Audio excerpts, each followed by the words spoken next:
We're going to talk about water weight today. It's something that pretty much every dieter has experienced a major shift in, especially at the start of a diet. It's those several pounds that you drop right away. But what does it mean? What are some of the misconceptions around it, and what do you need to know?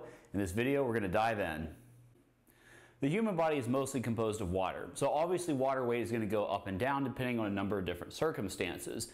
And one of the things that you're going to notice most frequently when it comes to water weight and how your body handles it is changes in something called glycogen, especially when you're dieting.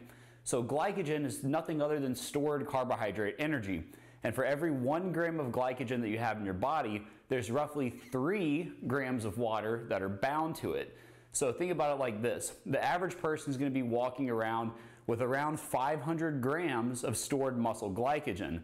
You add on the 1,500 grams of water that's bound to that, and you're looking at about 2 kilograms of total weight, just in terms of muscle glycogen and the water that's bound to it. So 2 kilograms is 2 times 2.2 is 4.4 pounds. So if you were to go into a diet, one of the ways that your body's going to start finding energy when you're in that calorie deficit is by burning through that stored carbohydrate energy.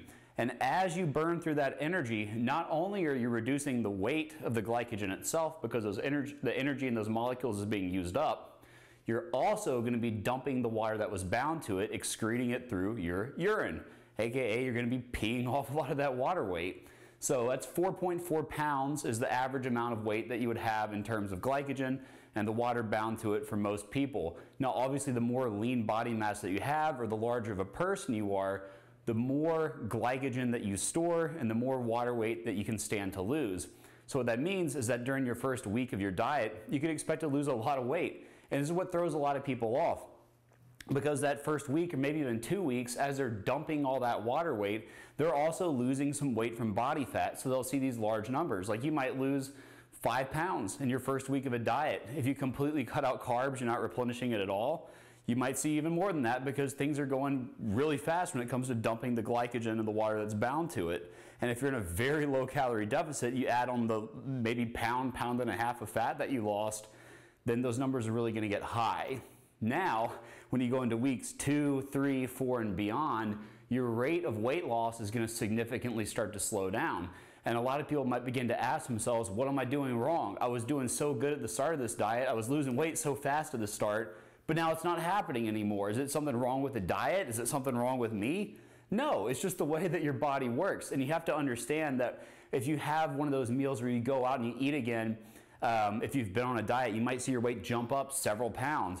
It's not fat, it's water weight. So if you have that big meal out with friends and, oh, you know, I had a cheat day, I messed up and I saw my weight jump up 5, 6 pounds, more than likely that's mostly fluid. And it's those 3 grams of water that are bound to every 1 gram of glycogen on your body that's getting recharged and restored back in your muscle tissue. So keep that in mind if you're starting to do a diet, if it's around the New Year's or whatever occasion that you're starting one. Just remember how this stuff works and not to be discouraged if you see those inevitable fluctuations one way or the other. So with that being said, let's look at an example and see what 500 grams of water looks like. And we're going to do that times 3.